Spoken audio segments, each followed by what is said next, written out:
Hello and welcome to Down to Earth with Terry Virch, where we talk about what matters down here on planet Earth.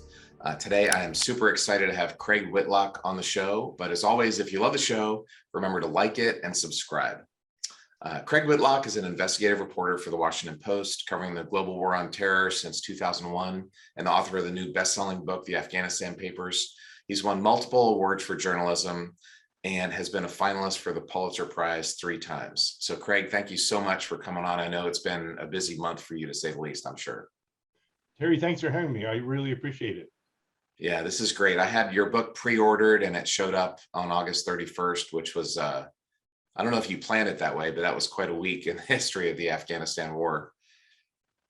Yeah, we had sort of planned it that way. The timing was a little coincidental. The original idea was to publish the book at the end of September to coincide with the 20th anniversary of the start of the war, which is October 7th. Right. Then in the spring, when President Biden announced that he was going to withdraw all US troops by September 11th, my publisher agreed to move it up a month to August 31st. But of course, we didn't know that was going to be the last day US troops were actually in Afghanistan. So the timing in that sense was coincidental. Yeah, and it was certainly in the news, to say the least. By the way, it's a big deal for me to have a Washington Post reporter on. As we talked earlier, when I was a little kid growing up there in Columbia, Maryland, I was a Washington Post delivery boy. So I used to read the Post every day. Something that kids today are like, what's a newspaper? But back in the day, that was my thing. I had the same job, except it wasn't for the Washington Post. I was a delivery boy for a paper called, believe it or not, the Daily Local News in Westchester, Pennsylvania. But that's how I got my start in the business. That's a good name. How often did it come out? Well, daily. It was every day. But it was an afternoon paper, so Right. It was easy for me to do it after school. Right. We should do another podcast, just the state of journalism and the importance of journalism for democracy. Democracy dies in darkness. And local journalism especially has had a rough go of it. But we won't talk about that today because we have too much else to talk about. So why Afghanistan for you personally? Like why Afghanistan? Obviously, as a reporter, I would think that's kind of the dream assignment. That's like the Top Gun assignment for news reporters. But why? I've been covering the war for almost 20 years, and it dates back to September 11th. Like most journalists, we were just caught completely flat-footed by the September 11th hijackings. I still remember I was taking the subway down to downtown Washington to our newsroom that morning, and I heard a report about a plane crash in New York at the World Trade Center, but I was walking on the way to the subway. So and back then we didn't have smartphones, so you couldn't get second by second updates. But as I got in the subway downtown and was walking out of it, I saw these crowds of office workers going the other way at rush hour. People were leaving and going home, and I was one of the only people actually headed downtown still. And my eyes got big, and I realized something pretty bad was going on. And up to that point, I was on our local news staff. I covered police and things like this. But as you can imagine, after 9/11, so many different reporters got drafted into new assignments. And within a couple of months, I was put on a plane to go to Pakistan, of all places. At first, I thought I was going to Kabul, but I ended up staying in Pakistan to help with coverage there. And that sort of started my career as a foreign correspondent, ultimately became a Pentagon beat reporter. And so really for most of the last 20 years, I've been covering the war on terror and the war in Afghanistan off and on for a long time. And so, this is something that's always in the back of your head or the front of your mind, what's going on over there, even though a lot of people have tuned it out. This was always a subject that was close to my heart. Yeah, of course. Well, you went from the local paper in Western Pennsylvania to the cops in DC, which is probably a busy job, to Pakistan. That's amazing. And that was an important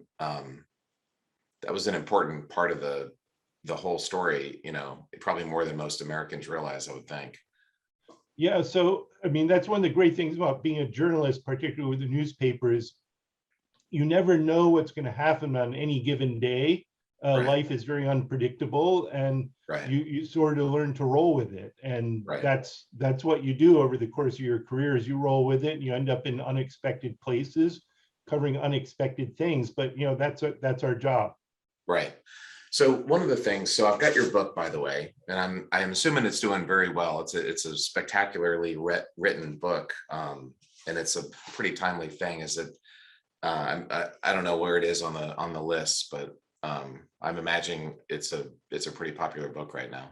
Well, I was very pleased. The first week it came out, it was actually a #1 New York Times Right. bestseller, Yeah. and it continues to do very well. And I Yeah. think part of the reason is, given the timing of what's happened in Afghanistan, of course, not only has it been in the news, the war, but I think many Americans are still looking for a basic explanation of what went wrong in Afghanistan. Yeah. People have paid attention over the years, but a lot of times they tune out and things don't make sense, and people wonder why we ended up there for so long. For many years, the public was always told that we were making progress in Afghanistan, that things were on the right track, even though just the fact that we were there so long, people knew things weren't going right. So I Right. think people are really looking for an explanation of what went wrong and what really happened. And that's what I really try and do in this book, is explain it in very clear terms, so that people who aren't foreign policy experts or people covering the military can really understand at a basic level just how screwed up things were there for a long time, and how Yeah. the truth was really withheld from them for the better part of 2 decades. That's what I want to talk about. All the things you just said, I'd like to dive in a little bit deeper. By the way, your book's doing a lot better than mine, How to Astronaut, which did great, by the way, but it's a little bit different. It's a couple zeros, probably different level of book. But what struck me, I teach a course on the Columbia and Challenger accident, actually this weekend at Harvard Business School. We call it How Organizations Fail. And it struck me how reading this in some ways was like reading the Columbia Space Shuttle accident report or Challenger. They're not 100% parallels, but there are definitely some parallels. And the other thing that struck me, Craig, is that the men who got us into this war were all not only the presidents, but also our congressional leaders. Many of them were doing everything they could to avoid the Vietnam War. And the men who led the war were lieutenants and captains in Vietnam. So these guys should have known, right? And just like the Columbia shuttle accident, they were all junior engineers for Challenger. They should have known. And at the end of the day, I think what we need to figure out is how not to forget the lessons. We all know these lessons now, but will the president in 2040 still remember these lessons? Because that's what we seem to be really good at doing, is forgetting history. So that's what I'd like to join in. I don't know if you feel the same way, or if that's even possible. I don't know. Absolutely, it's a really good point, and it's a harder question to answer than you might think. Like, why can't we remember lessons of history, and why can't we have them in the forefront when we're making decisions about whether to go to war or not, and what our objectives are? But looking back in the war in Afghanistan in 2001, the lessons from Vietnam were actually on everyone's minds. This was something that people hadn't forgotten, they hadn't ignored. In fact, shortly after Bush ordered the invasion of Afghanistan in October 2001, he had a primetime news conference at the White House. And one of the first questions he got was from a reporter who asked, how can we avoid being drawn into a quagmire like we did in Vietnam? And of course, people were particularly concerned about this in Afghanistan, because people vividly remembered what happened to the Russians when they went in 1979 and ended up getting stuck there for a decade. So this was really the frame of reference for most Americans about Afghanistan at that point was, oh yeah, the Soviets got stuck there and it helped bring down their empire. And then of course we had our own memories of Vietnam just 25 years earlier. So, this was one of the first questions to Bush: how do you avoid getting stuck? How do you avoid the quagmire? Right. And Bush very confidently replied, we've learned our lessons from Vietnam. He said, we're not going to get stuck. We're not going to fight a guerrilla war with conventional forces. And at that point, of course, they just sent in primarily US special forces, CIA operatives. They kept the troop presence light. So again, this was something they were very much aware of and had been questioned about and thought they had learned those lessons. But of course, the question is, why did they, what happened in the ensuing months and years when they were well aware of this and yet made the same mistakes anyway? Well, not only that, the Bush-Gore debates in 2000, Bush went after Clinton Gore for nation building. Like, he ran on a platform of anti-nation building. So you're right. We're not going to go nation build. We're not going to go have Vietnam. Everybody said that. And then 20 years later, the war finally ended. But it wasn't only the Soviets, the Brits also were there. And this was something on Bush's mind too.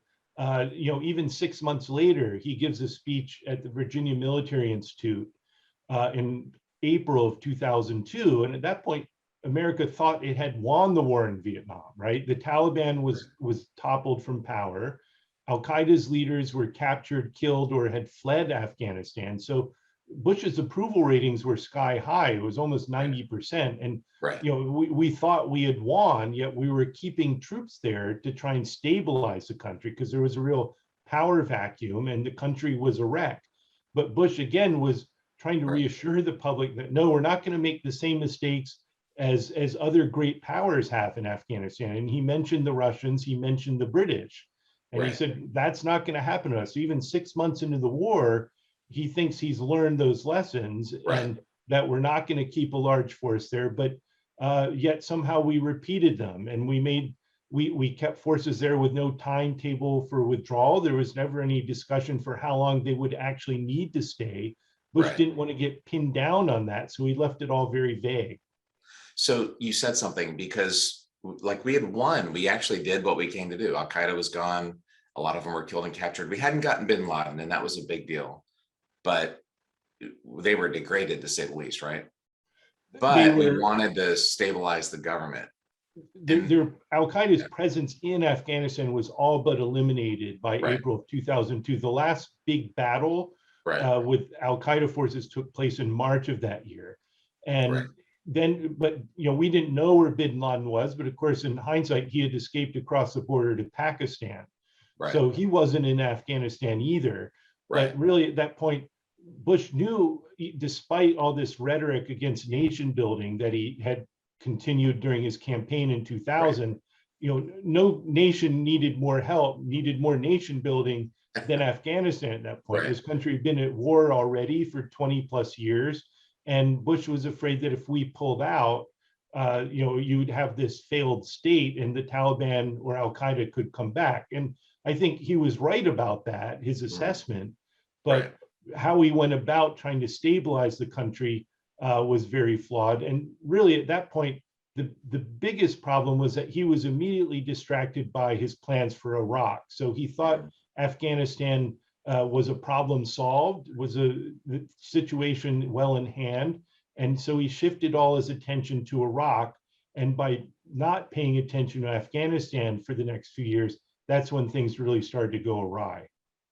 So I want to go back to 1991 and an episode of not nation building. But first, I want to make the point that we all say this is a 20-year war. It's been 31 years. When I was in pilot training, Saddam invaded Iraq and Desert Shield happened in August of 1990. And we've been paying soldiers and sailors and airmen, Marines, combat pay since August of 1990. And we still have some troops in Iraq, right? It's not zero. No, so, we have about 3,500 troops in Iraq and a smaller number in Syria. That's 31 plus years, right? It's not a 20, everybody says 20 years. Throughout the 90s, I was flying F-16s over Iraq. I mean, this war has never stopped, except George W. Bush's father, George H.W. Bush, had Desert Storm, kicked out Saddam out of Kuwait, and he stopped there. And he got all kinds of grief for not just finish him off, go take Saddam out. Why don't we finish the job while we're there? And he said, nope, this is our mission and it's done. And I think what a wise man, in so many ways, he was a very wise man, but he didn't get us in Iraq. Like, he kicked him out of Kuwait and the mission ended. And that lesson was forgotten, I think, within 10 years. Do you agree with that? I do. And this is, ironically, there was a similar situation at the start of the war in Afghanistan in 2001. when Bush first ordered the bombing of Afghanistan on October 7th of 2001, the original objective wasn't necessarily to remove the Taliban from power. The way he described it was, we want to go after Al-Qaeda and destroy Al-Qaeda, understandably, to prevent a repeat of 9/11. But he said, we want to militarily degrade the Taliban, because the Taliban hadn't been involved in September 11th, but it had offered refuge to Al-Qaeda, and Taliban's leadership had refused to give up bin Laden after 9/11. So understandably, the Taliban was a target, but the objective then wasn't necessarily to remove them from power. That just kind of happened, and it was slightly unexpected that the Taliban, essentially fled before the advance of the United States and the Northern Alliance. So there were a lot of U.S. generals who were surprised that the Taliban government collapsed before the end of 2001, and that suddenly, the U.S. and its allies own the country, so to speak. So that's when, that parallel to Iraq with Saddam Hussein, when Bush Sr. didn't want to topple Saddam. He wanted to, achieve his limited objectives, but he wasn't trying to sweep him out of power and destabilize the country. But in Afghanistan, I don't know, maybe there wasn't a way to do it without removing the Taliban from power, but that wasn't the initial goal. And I think a lot of people forget that. Right. So this is a perfect segue into the next point I want to make, is our maybe complete lack of understanding of Afghanistan. And if you could help us understand what Afghanistan is, what kind of people live there, what their language and culture is. There are some really horrendous things that are in the Afghan culture that are just awful. And so I think we need to understand that, to understand, like, the Taliban just disappeared and then they never went away and then they came back. And it's not like they were some separate group. There were Afghans. I mean, they were like part of the people there, right? So can you just help us understand what Afghanistan is and who's there, and what maybe that'll help us understand what we didn't understand 20 years ago? Yeah, I think we still sort of lack a fundamental understanding of Afghanistan, even though we were there for as long as, for 20 years with our troops. But, Afghanistan is a country halfway around the world in South Asia. It's sandwiched between Pakistan and Iran, and has a number of former Soviet states to its north. It's landlocked. It's got about 40 million people. It's been a nation for a long time, dating back to the 18th century or so, but it's a collection of different ethnicities and tribes. The most populous ethnicity are the Pashtuns, and this is a tribe primarily in southern and eastern Afghanistan along the Pakistani border. It's got other ethnic groups like the Tajiks and the Uzbeks, which historically haven't always gotten along very well. It's mostly Sunni Muslims, but they do have a sectarian minority of Shia Muslims. So, it's had these ethnic and tribal tensions for a long time, but it still is a nation, right? This wasn't a country that was just, put on the map after World War II or something like that, like Iraq was. So there is an element of nationalism among many Afghans. They see themselves as citizens of this country, Afghanistan, which for years now has resisted occupation by foreign forces, whether it's the United States and NATO, or the Soviet Union, or Britain, if you go back to the 19th century. Right. In Vietnam, Ho Chi Minh, the Vietnam War started by trying to kick the French out. And then, it wasn't this ideological communism versus capitalism. It was like, let's just get the Westerners out of our country. But that's a different story. But a similar thing, and that's really important. And the point I want to make is, in my mind, it seemed like we wanted to turn Afghanistan into West Germany. Like you said, the government wasn't functioning, so we needed to help it function. But at the core, and just reading the quotes from all the lieutenants and captains and sergeants, these guys have been farming goats for centuries, and they don't trust the central government. They just think that they're just thieves. They're just, because there's so much corruption. The culture there seems to be completely endemic with corruption. The way they treat young boys and the things that they do to them is like unbelievable. I guess the question I have is, like, can that level of difference between the West and Afghanistan, can that, why did we think that we could create a government there in our own image? That seemed to be a theme in your book. Well, it is, and that's something you hear time and time again in the interviews and documents for the book, where people saying, why did we think we could create this modern state in Afghanistan that was modeled on our own, with a strong federal government overseen by a powerful president, in a country that really didn't have a history of that. Power was often decentralized in Afghanistan. Tribal leaders were accustomed to holding sway over their provinces. And so this was, again, we didn't have a history in Afghanistan. We didn't have a military history there. We didn't have a diplomatic history there. We certainly had aided the rebels against the Soviets in the 1980s, but our embassy had been closed for many years. We didn't have people who spoke the language. And so when there was this vacuum, this power vacuum in Afghanistan after the Taliban was toppled in 2001, we're trying to figure out what to do. And there is no obvious solution. So we kind of helped them draw up and design a government that looked a lot like our own, except in some ways with the power even more centralized, that the Afghan parliament really never had a check on the power of the presidency. We really invested all this extraordinary authority in the hands of a single person, the Afghan president. At the time, Hamid Karzai was the guy we helped put in power. And we thought at first that he was the perfect choice, because he was a suave looking guy who spoke pretty good English and didn't have any sort of terrible history, unlike a lot of the warlords we allied ourselves with. So we thought, and he had worked closely with the CIA, so we thought the perfect guy to lead Afghanistan, let's put all the power in his hands. But over time, of course, without those checks and balances, without other functional institutions in Afghanistan, this became a real problem. Right. And it's really a tribal country. And so it makes a lot more sense to make it a tribal government, because that's what they have anyway. But there's so many anecdotes. One of the anecdotes, you have an army advisor that's working with Afghans, and he says, it's getting cold, you guys, we need to get ready for the winter time. And they said, well, we'll get firewood when it gets cold, and we don't need jackets yet, it's not cold yet. And the guy's like, but it's going to be cold. And they said, well, how do you know it's going to get cold? And so that level of thinking is so profoundly not ours that you can't ever, that's not fixable, and the image, the awful image of all these Afghans running and jumping on a C-17 as it's taking off. It struck me, like, after 20 years of us being there and building things for them and giving them technology, they're still running on a runway trying to jump on an airplane. Like, the cultural differences are so vast.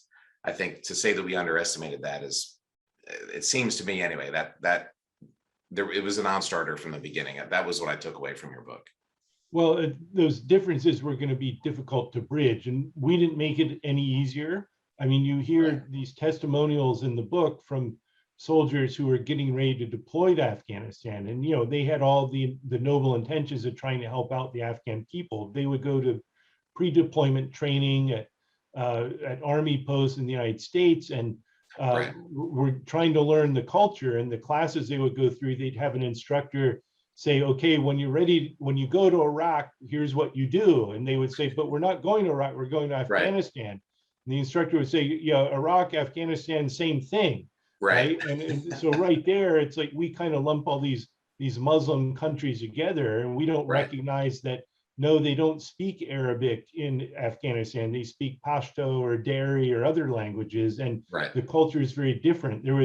And sometimes we shot ourselves in the foot. There was one interview with a guy from West Point who was going over to help train Afghan officers at a new military academy we set up in Kabul that was supposed to be very much like West Point.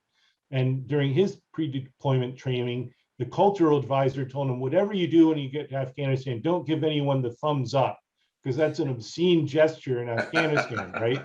So he arrives in Kabul, and he's getting driven to the academy from the airport, and all these kids on the streets are giving him the thumbs up. And he was shocked. He's like, oh, what did I do to cause offense? I must have really pissed them off already. And he asked his interpreter, why are all these kids giving me the bird, right? the interpreter looks at him and is like, thumbs up means good job or way to go, right? Which is Right. exactly what it meant in America. But Right. just this complete, we'd assume one thing, and yes, it's hard when you go to another country halfway around the world to instantly understand what's going on there. But we sort of had this expectation that we could figure it out, or that we knew, when in fact we didn't, and we weren't Right. very humble about it. And so we thought we could accomplish these great ambitious goals and objectives in trying to build up their country, when a lot of times we didn't even understand what language they spoke or why they were giving us thumbs up. And I think, in retrospect, if we had been much more humble about it and tried to scale back our ambitions, that would have had a better chance of success. Right. Okay. So I'm taking notes here from the lecture. So I'm looking for notes to give a future president. I think one of them is, if a country is so far away with completely different culture and language and religion, and you don't really understand much about the country, kind of like Vietnam, kind of like Iraq, there's Kurds, Sunnis, Shia there, kind of like Afghanistan, then that's one big warning flag. It's not saying that you can't do it. It's not saying that you can't do some good there, but that's a giant quagmire warning flag, I think. Well, I sure. think it is, but again, it's sort of knowing what you don't know and recognizing right. that maybe you don't have all the answers. And before you try and have this really big, ambitious plan to remake a country, you need to slow down and think about, okay, realistically, what can we hope to accomplish here? Right. And that was the problem in Afghanistan. It was a problem in Iraq the second time around in 2003, is we sort of thought we'd kick out Saddam and we'd remake the government, and all these people would be thrilled to have him gone and they'd start a new democracy. But we overlook things. We have a lot of hubris, and we think we can remake these countries because as Americans, we think big. We like to think we can accomplish big things. And sometimes that's an admirable trait, but I think that's something that has been a very humbling lesson in both Afghanistan and Iraq, that look, if you don't have a history in these countries, you don't understand them as places, there's a limit to maybe what you should try and do. Right. That arrogance actually is one of the things that reminded me of the Columbia accident and Challenger, where the managers just, they knew what they knew. And, I know you're seeing these problems, but don't bring them to me. We know what's best. And so it goes back to W, who started off with, and there's a lot of things about W that I admire. I don't want to get into politics, or I'm certainly not trying to bash him at all, but he ran on anti-nation building, and then he switched to something called the Freedom Doctrine, which was kind of nation building, right? I mean, the idea that Afghanistan can be free or whatever, and we had a decade of disasters across the Middle East, and it wasn't just America, but Syria melted down, Libya. There was a lot of chaos created by us going over there and tinkering in a region that we don't understand, I think. Do you agree with that? Or I think that's true. I think in some regards, so Afghanistan and Iraq were different in terms of Bush's approach. I think his government went into Iraq with the idea that we would introduce democracy there, and that this would be a beacon for the rest of the region and would help spread freedom and democracy through the Middle East. I think that was definitely part of his plan, which obviously failed, but that was his idea going into Iraq. But I don't think that was the intent in Afghanistan at first. The whole purpose of going to war there was to prevent another September 11th. I don't think there was this initial idea that we would turn Afghanistan into a thriving democracy. That wasn't the impetus for going in there. That said, once the Taliban was removed from power and we were kind of helping to run the country, and they needed a new political system, we pushed to democracy by default. And I think that's, in retrospect, sort of understandable. I mean, we're not going to probably set up a communist dictatorship. We're not. That isn't something we're very good at either. But when we set up this new government, we kind of, by default, decided, well, why not democracy? As long as we have the chance here. But that wasn't the original purpose. The irony is that the democracy felt right at first, that in 2004, the Afghans had a national election for the first time, where they elected Hamid Karzai as their president. And people may still remember, the Afghans would run around with purple ink on their thumbs or their Right. fingers to show they had voted. Right. Most of them were illiterate. They Right. didn't have much record keeping, but that was seen as a largely free and fair election. And there was a lot Right. of hope and optimism at that point. But over time, democracy really soured in Afghanistan, and the people Right. came to associate democracy with dysfunctional government and corruption. And every election they've had since 2004 has been crooked. Right. There's been a lot of ballot box stuffing. Right. And so nowadays, if you have to ask regular Afghans their feelings about democracy, you're likely to get a pretty negative answer. Whereas, Right. just in 2004, they would have been very hopeful about it. And that's partly, if not largely, our fault for the way we put this government in place. And we didn't really insist that they run a clean government. We were more worried about having people do our bidding. Mm-hmm. I've got a whole, my corruption section is coming up here. I definitely want to get to that because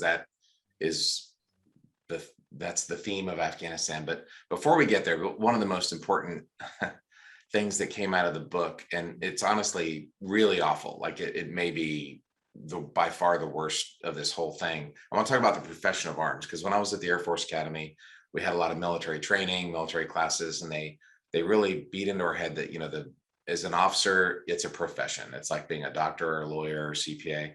There's certain rules, there's ethics, there's certain standards you need to get to. And that obviously the ethics are a big part. You won't lie, cheat, or steal is written on a giant wall at the Air Force Academy. I'm sure it's the same at Navy and West Point. And you've got example after example after example, 300 plus pages of something happens, and then the general goes out and says that thing didn't happen, or hey, this is what's happening in Afghanistan, and the general or admiral goes out and says something else is happening in Afghanistan. And to a certain extent, I was never a general, but you got to put a positive spin on it. You can't just go say, woe is me, we're losing left and right, but you can't lie about it blatantly for 20 years. And that is like massively shook my foundation. Talk about some of those examples, please. And I don't want to be the one talking. You're the one that should be talking here, but just to give me some examples of the lying that was going on. Yeah, so this started fairly early on, where people in positions of power would say one thing in public, and then they were, their private thoughts were entirely different. And one of these first happened in April of 2002. I mentioned Bush had gone to give a speech at the Virginia Military Institute and promised the American people that we weren't going to get stuck in Afghanistan. This wasn't going to be like what happened to the Russians or the British. And he was trying to allay these concerns. But on that very same day, that morning, Donald Rumsfeld, his defense secretary at the Pentagon, wrote a confidential memo to several generals and civilian aides, in which he was worried about that exact scenario. He said, if we don't get a plan to stabilize Afghanistan, we're never going to get our troops out. And he ended the memo with one word. He said, help, exclamation point. So here's Bush on that same day telling the American people in a televised speech that don't worry about it, we're not going to get stuck in Afghanistan. And his defense secretary is writing a memo while he's giving the speech saying, help, we're going to get stuck. And you see this contrast throughout the war, where people are saying one thing in public and something else in private. Fast forward a few years, it's the 5th anniversary of September 11th. And the war commander at the time was an Army 3-star named Carl Eikenberry. And he gives an interview to ABC News on the anniversary of September 11th. And he starts off the interview by saying, we're winning in Afghanistan. And it turns out from documents I obtained for the book that just a few days earlier, the US ambassador to Afghanistan had written a classified diplomatic cable that he sent back to Washington. And at the very top of the cable, it's written, we are not winning in Afghanistan. And of course, that was kept secret. And at that time, the Taliban had been mounting a comeback. The number of suicide bombings had tripled. The number of roadside bombs had gone way up. So people knew that the Taliban was on the move, that they were gaining strength. And yet the public statements, these rosy assessments, were we're winning, we're making progress. Yes, the Taliban's doing this and doing that, but they always kept just trying to spin their way out of it. And the longer this went on, the worse it got. And I think the main reason for this is you look back at the beginning of the war, again, people thought we had won, and this war had widespread public support. Unlike the war in Iraq, most Americans supported the idea of invading Afghanistan to prevent a repeat of September 11th. So, this was a popular war that Americans thought was a just cause. So if you're the commander in chief, the president, or you're the president's generals or commanders on the ground, who wants to admit that they're slowly losing a war that Americans thought they had won and thought was a righteous cause? Nobody wants to admit that failure. So they kept spinning out these stories about how we were winning or making progress. There's one quote that stood out. General Miley, who was the commander in Afghanistan, now he's the chairman of the Joint Chiefs of Staff. This is probably 5 years ago or so. He says, the Army and this police force have been very, very effective in combat against the insurgents. And he was talking about how the Afghan government was doing a good job. And then, like in the next line, you say, the truth was Afghans abandoned their outposts with alarming frequency. American generals like to pretend otherwise, but their troops in the field, in other words, the other American sergeants, described the Afghan force as incompetent, unmotivated, and corrupt. And Miley's not the only one who said that, right? There were plenty of generals. No, that's right. There were many others, including General John Allen, who was the commander of U.S. and coalition troops, and General Joseph Dunford, who was also chairman of the Joint Chiefs of Staff. Whenever the senior commanders in Afghanistan would say this year after year, that the Afghan army and the Afghan police were making great progress, that we had essentially trained and built the Afghan army and police forces from scratch. We spent over $85 billion to train and equip them over 2 decades. And this was the whole key to our strategy, was to build up an Afghan security force that could defend their own country without our help. And for pretty much 20 years, our generals and commanders told the public that this strategy was working, that the Afghan forces were getting better and better, even though internally they kept getting these reports filtered up the chain of command that this was a pretty hapless bunch of incompetent soldiers. And or worse. Some of that was, or worse. I mean, you hear the horror stories in the book from US military trainers who would say that, look, more than 90% of them were illiterate. Many of the Afghan recruits, they couldn't count. They could tell you the names of their brothers and sisters, but they couldn't tell you how many they had. Others couldn't tell their colors. And yet we're trying to train them as an army that's really modeled after the US Army, with a very complicated command and control system. And, we communicate by PowerPoint with these advanced weapon systems. So the idea that we could train the Afghans to essentially serve in a military that mirrored ours was pretty ludicrous. But again, it wasn't that we didn't know that. The people on the ground, the trainers, like you said, the sergeants or the field level officers, they knew this and they had seen it up close, but yet all we heard in public from the generals and the people at the top was how wonderful everything was.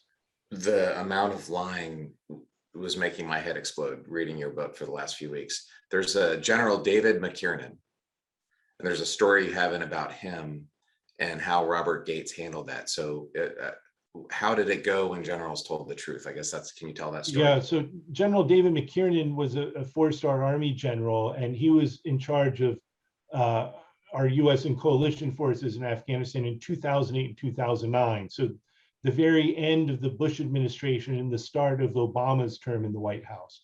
And he was really the first general to start saying in public that the war is not going well, that it's going in the wrong direction. The Taliban insurgency was gaining strength, and McKiernan, I mean, I wouldn't say he was raw about it, but he didn't try and sugarcoat it either. And he actually went out in public a few times and said that things aren't going in the right direction. He didn't predict failure or say we'd lose, but he was saying, he was kind of reflecting reality a bit. He said, the Taliban's gaining strength and things might get worse before they get better, which sounds in retrospect to be kind of uncontroversial, but at the time, that's not what people in the White House wanted to hear. The war in Iraq wasn't going well, so the Bush administration didn't want the public to think that the war in Afghanistan was going south too. And then President Obama had started sending more troops, agreed to send more troops to Right. Afghanistan. So his people didn't want to hear that we were losing the war either. Because again, what Right. commander in chief wants to be seen as losing a war that Americans thought they had won? So Right. McKiernan had been in charge for less than a year. Then all of one day, Robert Gates, who was then defense secretary, held a press conference at the Pentagon. And much to the surprise of the reporters there, he announced summarily that McKiernan had been fired. And Right. the weird thing was he didn't really say why. And this was a very, very unusual move. This was the first time a top general in a war zone had been relieved since General Douglas MacArthur during the Korean War. So this Right. almost never happens for a war commander to get fired. Right. But Gates couldn't really say why he decided to do it. He just said he wanted some new thinking at the top. Right. And reporters kept pestering him, but why would you, what did he do wrong? What did he do wrong? Right. And Gates said, oh, he didn't do anything wrong. I just wanted some new thinking, even though he had put McKiernan in the job to begin with. Admiral Mike Mullen too, he couldn't say why either, right? Right. Admiral Mike Mullen at the time was the chairman of the Joint Chiefs of Staff, and he sat there next to Gates and said the same thing. We just want a new commander. In interviews for the book, there were some Army officers who were in Afghanistan at the time and said McKiernan had confided to others there that right before he got fired, he said, maybe we've done too good of a job telling people how bad it is over here.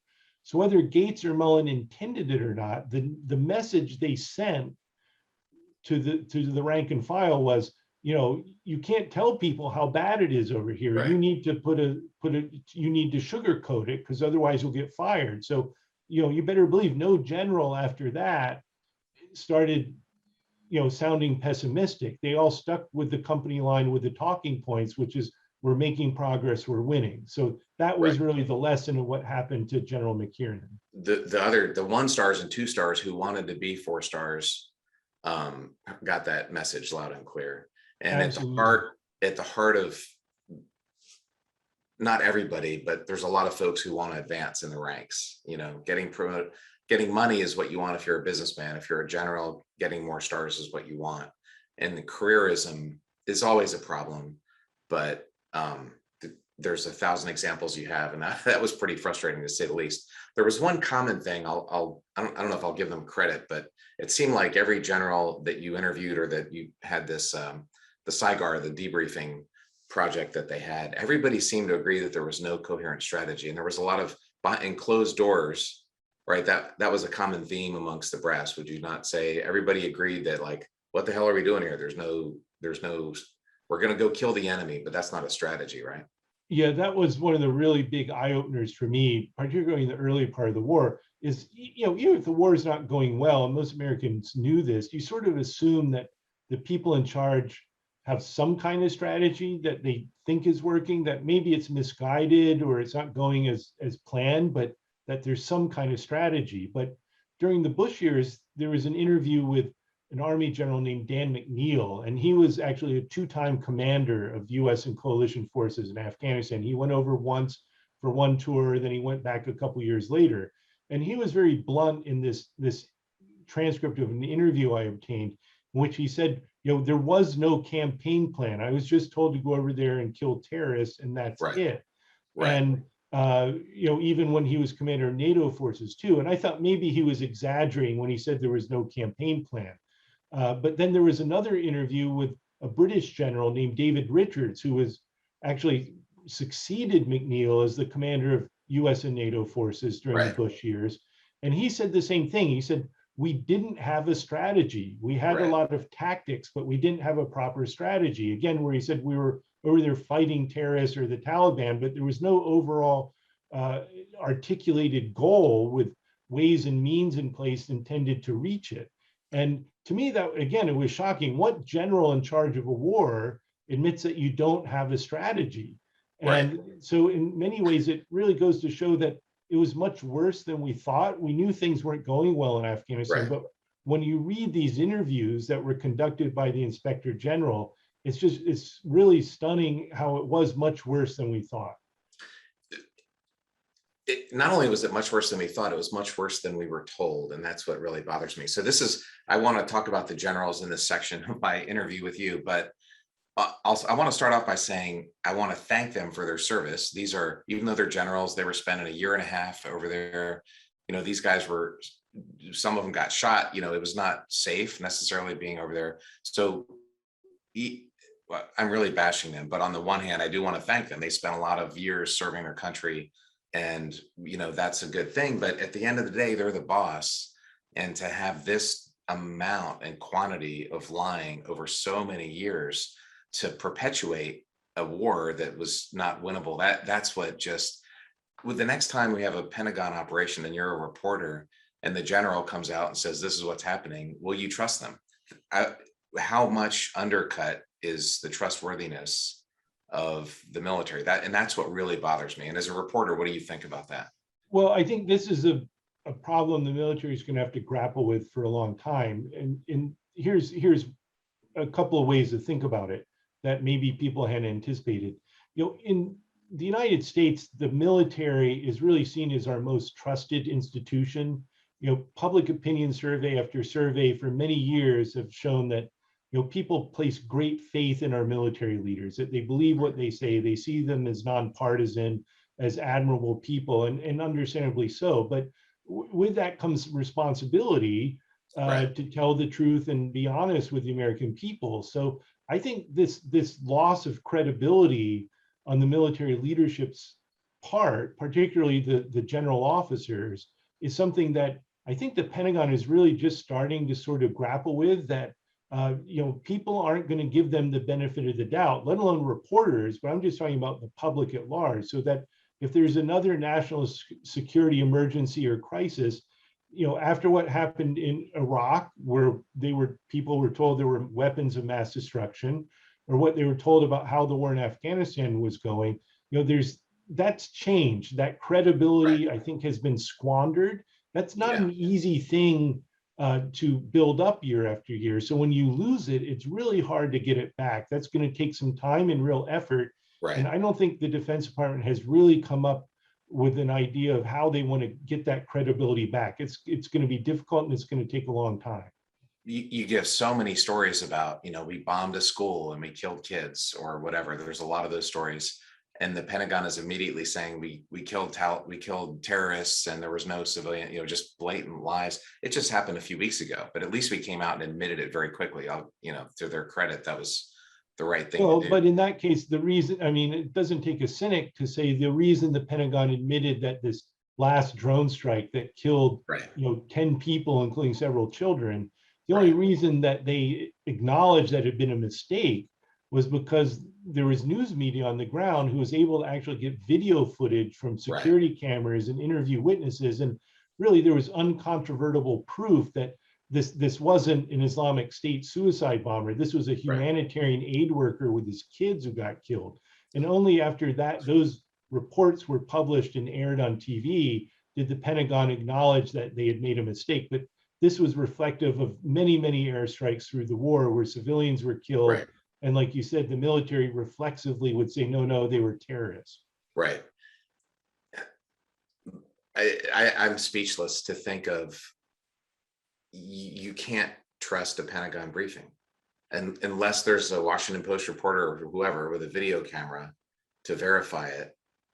There's just example after example, and that's what makes me so mad. As an officer, I spent 32 years in the Air Force.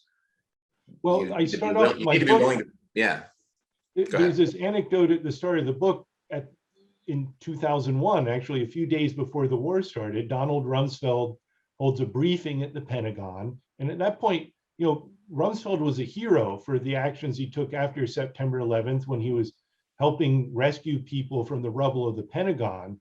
And so he was riding high in the public opinion polls too. But he was asked by a reporter, when you go into Afghanistan, do you envision there might ever be a time when you might lie to the American people to protect our troops in military operations? And Rumsfeld starts off giving this story about Winston Churchill and World War II and how they had disinformation campaigns, but then he immediately switches and says, no, I'd see no reason, any circumstances where I'd ever have to lie to the American people. There's no reason for it. I'll never do it. And then a reporter follows up and says, well, does that go for everybody in the Defense Department? And Rumsfeld waits a moment and gets this little smile on his face and says, oh my God, you've got to be kidding. You've got to be kidding. I remember that story, so yes. he gets a laugh out of it, Yeah. but he's also leaving this hazy, right? At what point will they tell the truth or not? And people kind of laughed it off at the time, but when you look back, that sort of spoke volumes, that on one hand, there's this image that at the Pentagon that of course they're going to tell the truth, but the reality is, no, of course they're not necessarily going to, that they'll spin or mislead or deceive if they need to. They did time and time again, to include up to a week ago or to a couple weeks ago. And that's, of all these problems that we see, for me, that is the enduring fundamental problem. And it really starts at the top, because we have civilian leadership of the military, and the president and the Secretary of Defense should be firing generals who say that things are all rosy and perfect, and look, you can't, like I said, you can't go out there and say we're getting killed and we're going to lose, but you can't lie. And when you promote that, the line came from the top, I guess is what I'm saying. And that trust is going to be hard, if not impossible, to ever get back. And we're talking about it from American. We're Americans just care about America and what we think, but there's a whole world out there that sees us. And to say that the American brand has has diminished over the last few decades is to understate it, right? I mean, we have a credibility crisis. It undermines what you're trying to accomplish militarily too, because you have to remember our strategy, particularly under President Obama, was to try and get it was this counterinsurgency strategy where we were trying to get the Afghan people to side with the US and with the Afghan government over the Taliban. So that required a great deal of trust. We were asking Afghans to show faith in us that we would help bring peace and stability to them. And yet we're telling the Afghans when these airstrikes would go awry that, oh, it's okay, we just killed terrorists, or, so the Afghans weren't trusting what we had to say either. And we lost our credibility with the Afghans. And that's just as important, because our strategy hinged on maintaining their support, which over time was badly eroded. We lost a little over 2,000 soldiers in the entire 20-year war, more contractors, but they were losing that number of civilians every year, of civilians, not fighters. So imagine the stress on society and the government. I mean, when that level of death is happening to everybody as civilians, that's going to create a big thing. There was an interesting point you made that I never thought of. And there's a story about Lieutenant General Burgess, who was an intelligence general, and also James Clapper, who was DNI, I think, or maybe CIA. He was one of the top intelligence. And the intelligence community was often very negative. They were kind of telling the truth internally, whereas the generals were always positive.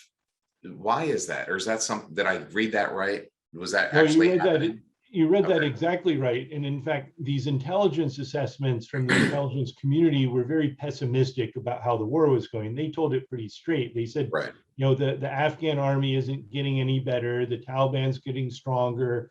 Corruption's an enormous problem. But these were, because they're intelligence reports, they're usually kept classified. And it would only be, once a year, people like James Clapper, who is the director of national intelligence, or General Burgess from the Defense Intelligence Agency, they'd only come testify before Congress once a year. And then the rest of the time, they're out of sight, out of mind. These people don't speak publicly. So Clapper was actually asked this once by a member of the Senate that, look, why are you guys always so pessimistic, but the war commanders come in here, the other generals, and they say how great everything is.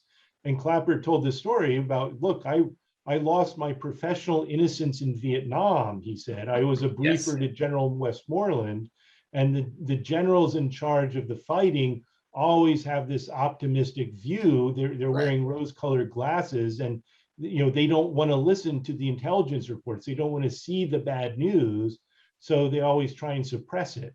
But again, and that's what happened, because these were intelligence reports.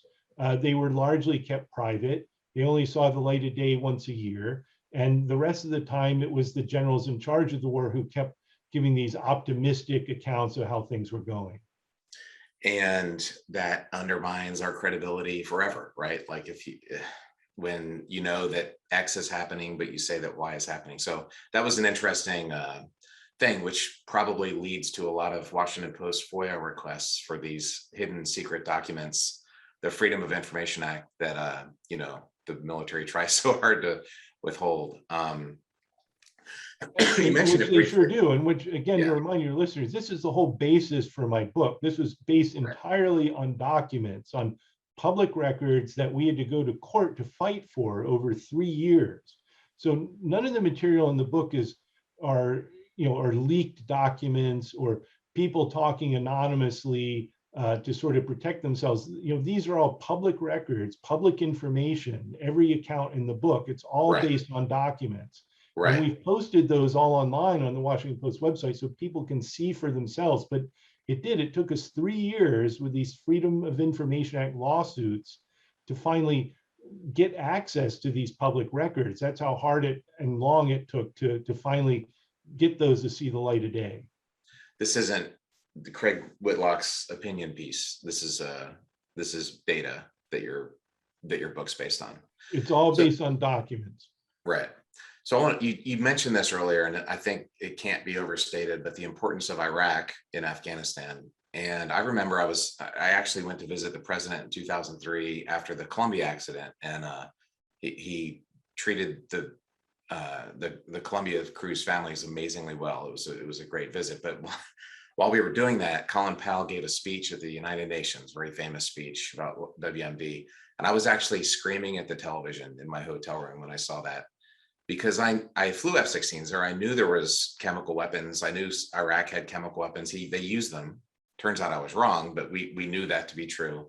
But from my perspective, even if he had chemical weapons, who cares? It's not a nuclear bomb. Chemical weapons are just not a threat. And to base that as the decision to go into Iraq, it made one of many things that made my head explode. But maybe just for a minute or a couple minutes, talk about how important Iraq was to our efforts in Afghanistan. Yeah, so it severely, severely undermined what we're trying to accomplish in Afghanistan, both in terms of resources, because we had so many more troops in Iraq than in Afghanistan, and we weren't spending money on the projects that were needed to help stabilize Afghanistan at a time when it really needed it. But it was also just this enormous distraction in terms of high-level attention, where all the focus in Washington, and I include the press corps in this, was focused on Iraq planning for war and dealing with the aftermath. And again, it's sort of like everything else in this book, it's much worse than we thought. There's this memo that Rumsfeld wrote a year into the war in Afghanistan. So this is about October of 2002, several months. A snowflake memo. They called them snowflakes because he dictated so many of them, and his secretaries would type them out that the papers would flutter down on everybody's desk. He would dictate tens or dozens of these a day. So in this one snowflake memo, he's recounting visiting the Oval Office to see Bush several months before the invasion of Iraq, and he tells Bush, Mr. President, there's 2 generals in town that I think you should meet with. One is General Tommy Franks, who is the U.S. Central Command Chief in charge of all military operations in the Middle East, including the war plans for Iraq. And the other general is Dan McNeil. And Bush says, oh yeah, Tommy Franks, I want to meet with him because we want to talk Iraq. But who's General McNeil? And Rumsfeld writes that he replied, well, sir, he's the general in charge of the war in Afghanistan. And Bush replies, oh, well, I don't need to meet with him.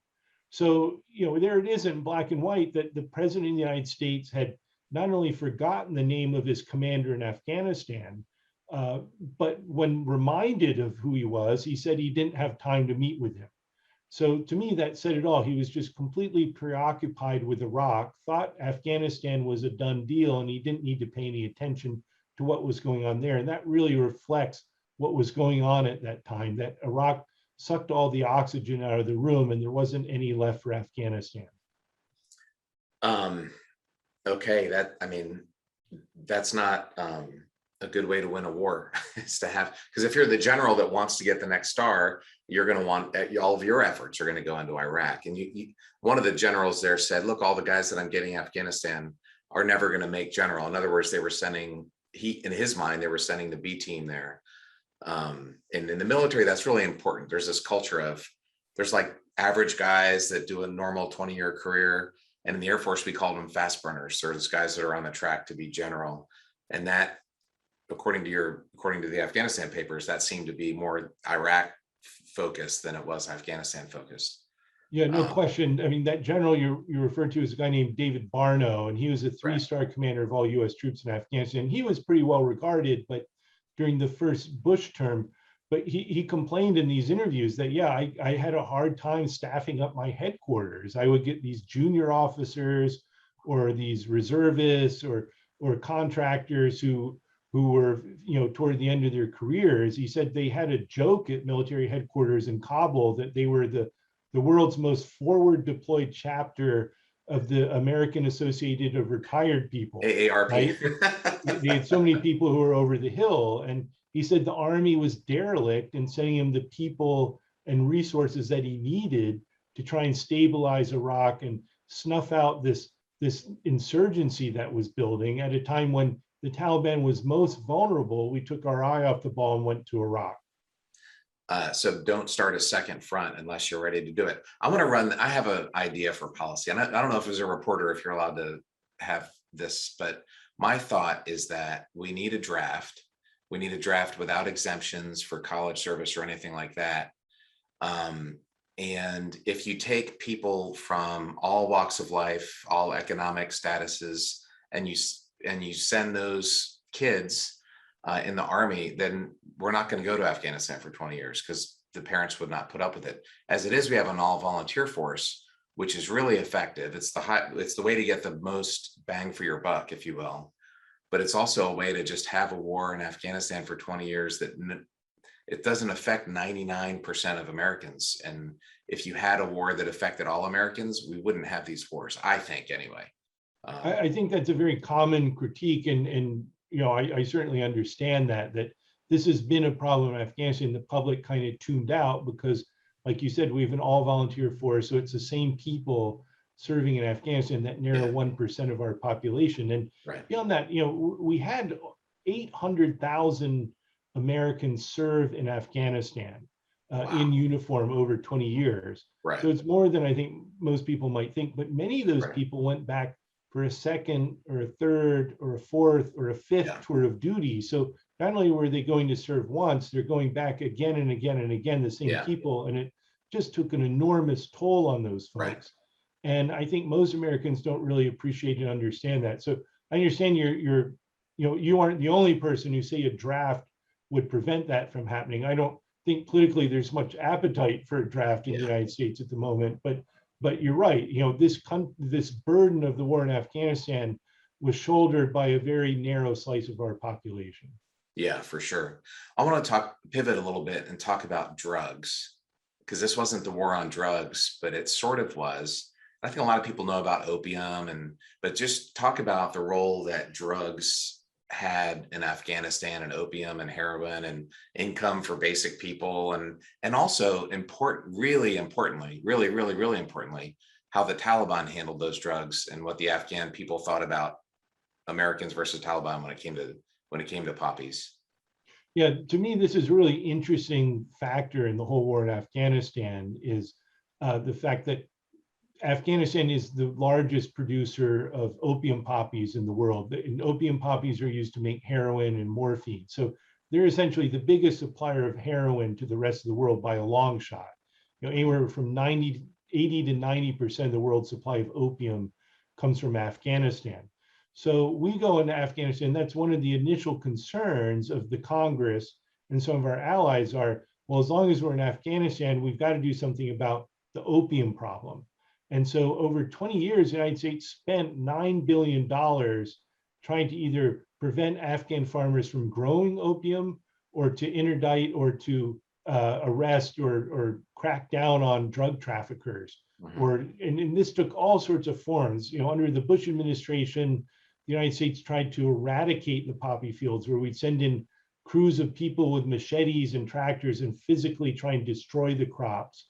This backfired spectacularly because the Afghan economy is largely dependent on opium. That this is how most farmers, particularly during times of war, are able to make money, because it's a good cash crop, and Right. opium's easy to store and distribute. It doesn't rot like other crops, Right. like fruits It's or not wheat or things tomatoes. like that. Right. So it's a big money maker, and it was really a pillar of their economy. And yet we're trying to yank that out from under them while we're fighting a war. And really everything we did, every tactic or operation we undertook to try and reduce the production of opium only made the problem worse. And over the course of 20 years, the production of opium actually tripled, despite these billions of dollars we spent trying to curtail it. Yeah, and you made the point that the Afghan people actually like the Taliban because they kind of got the drug problem under control. When we came in, the opium production, poppy production skyrocketed, right? I didn't know that. That's right. And so, I want to be clear, Afghanistan had a long history of producing opium, but Right. when the Taliban came to power in the late 90s, they recognized this was a problem, and that the international community didn't want to give them humanitarian aid as long as they were producing all these drugs. So I think it was around 2000, Mullah Omar, who was then the leader of the Taliban, issued an edict or a fatwa, a religious instruction, saying that opium production was forbidden. And the Taliban was so feared that actually most Afghan farmers obeyed this edict and stopped growing opium poppies. So when the United States came in the fall of 2001, most opium production had actually stopped, at least temporarily.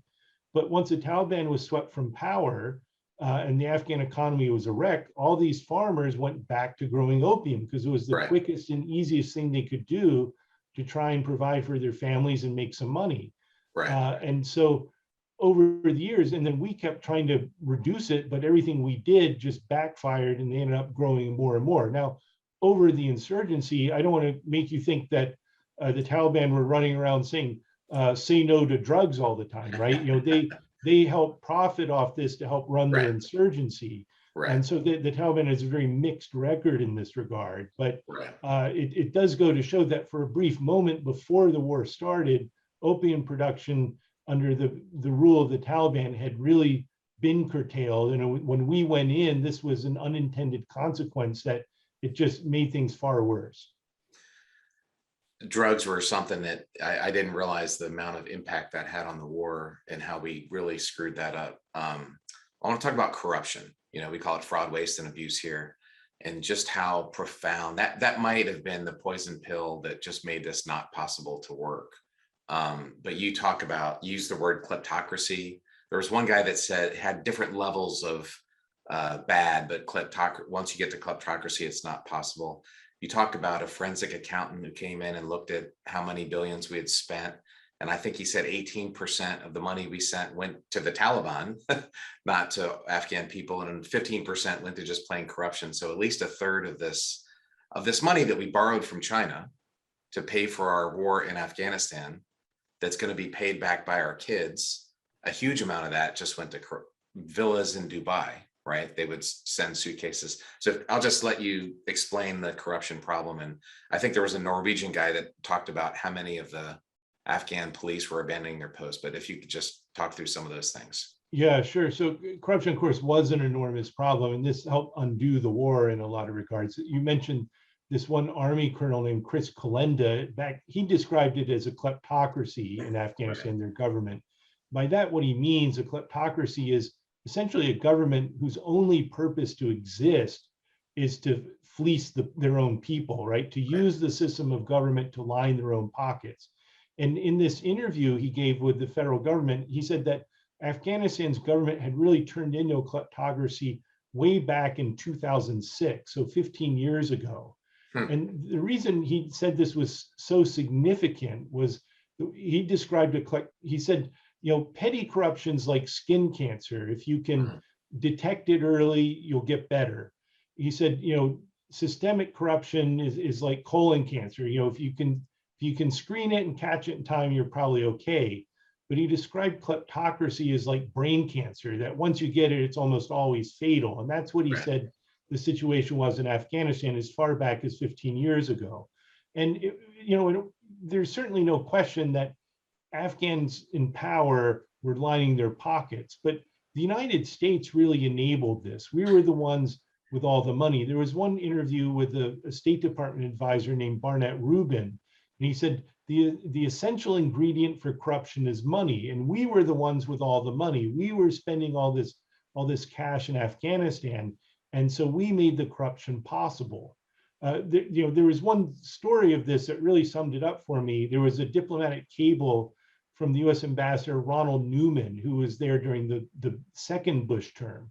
And he described a meeting in which he and the British ambassador went to meet Afghan President Hamid Karzai to tell him to crack down on corruption in his government, and that he needed to fire a bunch of warlords in his cabinet or ones who were provincial governors. And they singled out one guy who was actually Karzai's half-brother, Ahmed Wali Karzai, who was essentially the boss of Kandahar in southern Afghanistan. And there were all sorts of reports about how Karzai's half-brother was corrupt. But President Karzai looked at the ambassadors and he blew his stack and he said, "You realize who's giving my brother all these contracts, all these military contractors? It's the US Army and the CIA, right? So how dare you come in here and tell me to remove my brother from office when you're the ones who are giving him all the money?" And he was absolutely right. How can the United States sort of tisk, you guys need to clean up your act, when we were the ones who set up the system where we were pumping more money into Afghanistan than it could possibly absorb. So, Right. of course, everybody who was in a position of influence in this country that had been at war for so long was trying to line their pockets so they could survive for another day. And so, yes, the Afghan government was corrupt, no question. We were the ones who enabled them, but this wasn't just a problem of good governance. Our whole strategy hinged on the Afghan people supporting this government we set up over there. And most Afghans saw their own government as corrupt and not working to further their interests. So even though they didn't like the Taliban, many of them saw the Taliban as the lesser of two evils. And so they would often side with the Taliban after the Afghan government because they thought, well, the Taliban's brutal, but at least they're just. And so that more than anything helps explain how we lost this long running war. It seems like, if again, I'm trying to find the lessons for the future president. Don't do a deal with the devil. It was the same thing in Vietnam. Who was the president of South Vietnam towards the end? Dieppe or Tien? Yeah, right. I just watched the Ken Burns documentary about Vietnam last year, which also, from Truman on, every president was saying, they had recordings, we're never going to win this war. And then they would go out in public, we're winning the war, for 20 years, right? It was the same thing. And when you do a deal with the devil and you start justifying corruption because these guys are going to fight communists, or justifying corruption because these guys are going to fight the Taliban, it just doesn't end well ever. And we've got multiple data points here. And the stories of corruption were just awful. Again, because we're borrowing money from China to finance our deficit spending, and our kids and our grandkids are going to be the ones that have to pay that back for suitcases full of millions of dollars, I think is the way you described it, that went to Dubai to buy villas for these, warlords in Afghanistan. Yeah, and this was going up to the end. These were the people we kind of got in bed with, these warlords and other people who were profiting off the war. Right. And but you're right, it's the same thing that happened in Vietnam, and it's a lesson we knew about, we thought we learned, but we make the same mistakes. And sometimes you get in to the thick of it and you can't find your way out and you're not sure what to do. But it's easier to sort of perpetuate this war indefinitely with no clear outcome than it is to somebody finally stand up and say, enough, this isn't working. We haven't accomplished what we set out to do. It's very, very difficult in that regard politically to sort of admit that your country lost a war that it thought it had won. You quote a NATO official, he said, we had a dark pit of endless money for anything with no accountability. And you talked about ghost soldiers, just real quick. You gave an anecdote about why 500 Afghan government soldiers couldn't defeat 20 Taliban. And somebody was asking an elder, and they said, well, they're not there to defeat the Taliban. They're there to make money by selling the guns that you give us. And No, another, that's right. And yeah, and you think these are like exaggerations, my but head they're not. exploded, literally. Yeah, Yeah, they're not. I mean, this was a constant systemic problem, is that all these Afghan soldiers and police that we were training and right, equipping, and American taxpayers were paying their salaries, we were paying for their uniforms and guns, and we paid for it. But then these guys, if you're a poor Afghan police officer, recruit, or a soldier, right, and you think your government or your commanders are corrupt, what's the first thing you're going to do? They run off and they sell their weapons or their right. uniforms, Yeah. and they go back to their village, right? And we wondered why this kept happening year after year, but we just kept throwing more money at the problem instead of stepping back and saying, maybe this isn't working and we need to really radically rethink this. Maybe that's the Einstein's definition of insanity, right? Do the same thing over and over, expecting a different result. We could go on and on about corruption. I want to talk about fratricide. And there was a F-16 pilot out in the Air Force. An Afghan national came in the dormitory and just killed some folks in the dorm in their sleep. This became a huge problem. And in the last few weeks, and I'm going to say something that's super not politically correct, but in the last few weeks, we tried to get as many out as we could, right? And the translators who helped us, and those men risked their lives. They really did, to help our forces over years. A lot of them did great work for us. I've talked to Army guys who really appreciated their translators. I've been in Ubers with them in Washington. In Washington, DC, there's a lot of Afghan guys that came back from the war. And I'm really glad that they're able to, that we're able to help them out, because they helped us. But at the end of the day, they didn't all help us. And can you talk through that problem of, and I've had a few folks on my podcast, and they were talking about, yeah, we just had to check six, or check our back constantly. Is the Afghan government guy going to shoot me, or is the Taliban guy going to shoot me? Can you just talk through that a little bit?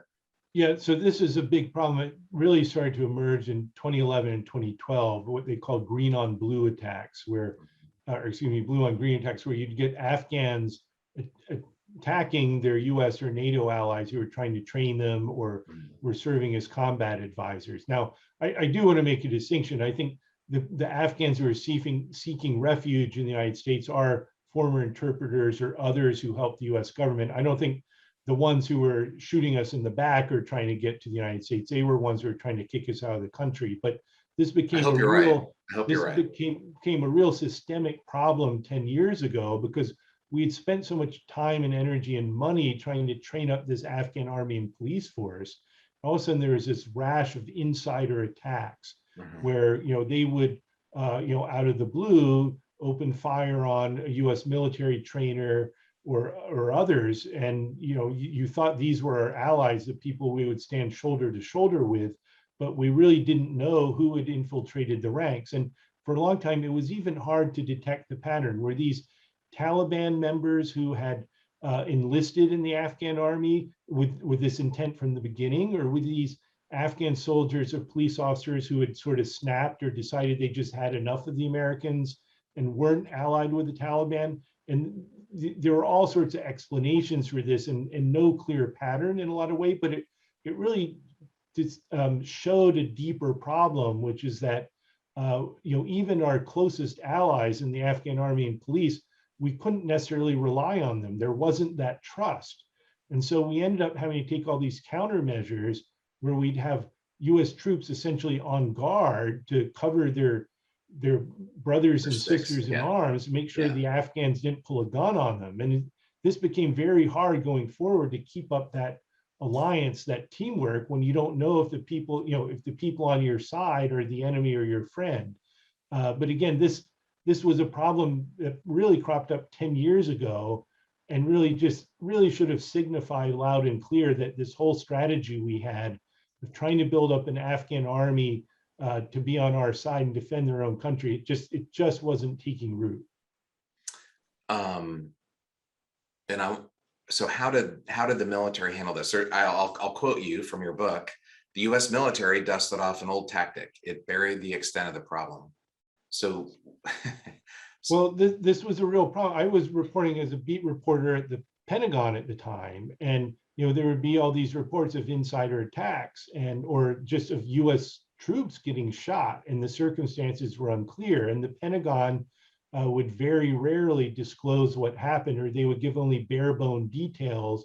They would just say that there was an insider attack. They wouldn't say who did it or why, and you try and get the investigative materials, and it was just always very difficult because again, it was a huge public relations problem for them that for years, the Pentagon had been saying the Afghan army and police are the key to our success. They're our brothers in arms. We stand shoulder to shoulder with them. When the reality on the ground was there were all these inside, assassinations taking place. It wasn't one, it was a lot, right? No, it was dozens and dozens, and the numbers really increased. And they did take countermeasures, and gradually the problem was reduced. We had there was a lot more intensive screening done of Afghan recruits. Right. And like I said, there were people put on watch to make sure they couldn't carry out these kind of attacks. And the problem faded a bit as we started withdrawing most of our troops, but still it persisted up till the end. People remember when we vacated Bagram Air Base in August of 2021 all of a sudden, and there were a lot of news reports that the Americans didn't even tell their Afghan counterparts that they had left the biggest base in Afghanistan. Right. And people were shocked by this. But I think part of the reason underlying that was there was this fear that as we left, some Afghan army soldier might try and take shots at us, or that there was this real concern about security, not just with the Taliban, but internally with the Afghan army and police. Imagine the stress on our soldiers. And I've talked to my friends, the PTSD you get from, you're worried about IEDs, you're worried about some Taliban guy shooting you, and you're worried about the guy you just trained shooting you, the amount of emotional on edge that these guys, and they went over for a year, and then they went back a couple years later for a year, like you mentioned, 3, 4, 5 tours having to deal with this.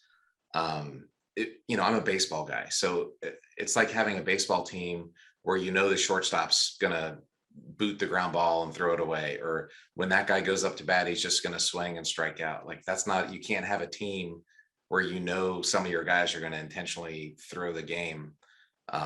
That seems to be another warning sign for future presidents, that if there's a problem in a big war, there's going to be 1 or 2 incidents. This was not a case of onesies, twosies. This was a systemic problem. But it also goes to show we really didn't understand what was driving the motivations of the Taliban and other insurgents, and just other people wanted the United States to leave. This was the lesson, again, we thought we had learned from Vietnam, which is that you can't indefinitely occupy a country and have them be on your side. So a lot of Afghans were just, it was very easy for them to listen to the Taliban, who said, look, these foreigners are occupying our country, these infidel troops, we need to kick them out, right? We need to resist them. This is a holy war, a holy cause, just like we did with the Russians.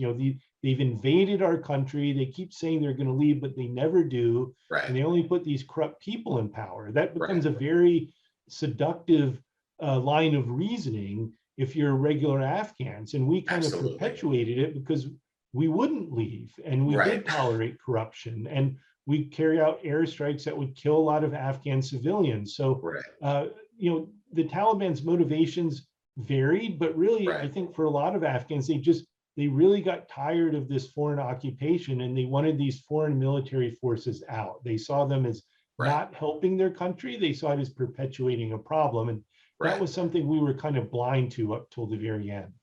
So that leads me into something that's super uncomfortable, and I don't want to talk about it, but I think you have to address the war, and that is, our own things that we did badly, right? And I want to thank, these 800,000 men and women for the service they did. It was way above and beyond anything I've ever done. They went back time after time after time, and to try and put yourself in the stress of having to go over there time after time, people are not going to behave perfectly, right? But when we start having our own, whatever you want to call them, atrocities or whatever, that's going to undermine the war effort, which you just said. So can you talk about that a little bit? Some of the bad things that we did, and just to put it in context, because like you said, that you're not going to win hearts and minds when these things happen. So in the context of thank you for our service, I think the American military is the best in the world, and we really do good, but there were problems in Afghanistan. If you could just talk about that a little bit. Yeah, there were. And I do want to emphasize, though, that I think the vast majority of US troops obviously went to Afghanistan. They did their job, they performed their mission. They were there to defend our country. Right. Again, most Americans saw this as a just cause, and certainly to try and go after Al Qaeda and prevent a repeat of 9/11. That was a national mission that everybody agreed on. And all of our troops who went over there to try and prevent another attack, to try, and many of them were really honestly trying very hard, putting their lives on the line to help the Afghan people. They were doing everything they could to to stabilize the country, to bring peace there, to help build schools, clinics, roads. Right. We sacrifice an awful lot trying to help the Afghan people. That said, there were, over the course of the year, there were a lot of incidents that piled up. Right. Atrocities, missed airstrikes where we killed civilians, and unwillingness to admit it. And the Afghans, like a lot of Muslim countries, are really sensitive to the idea that foreign troops from who aren't necessarily Muslim, who Right. come in, and don't respect their religion or don't understand their culture, they're very sensitive to that. So I think you'll remember there were incidents in the United States where we had kind of crazy people burning Qurans, Right. and doing, that was just such a boiling point in Afghanistan. Right. When they see news reports of this.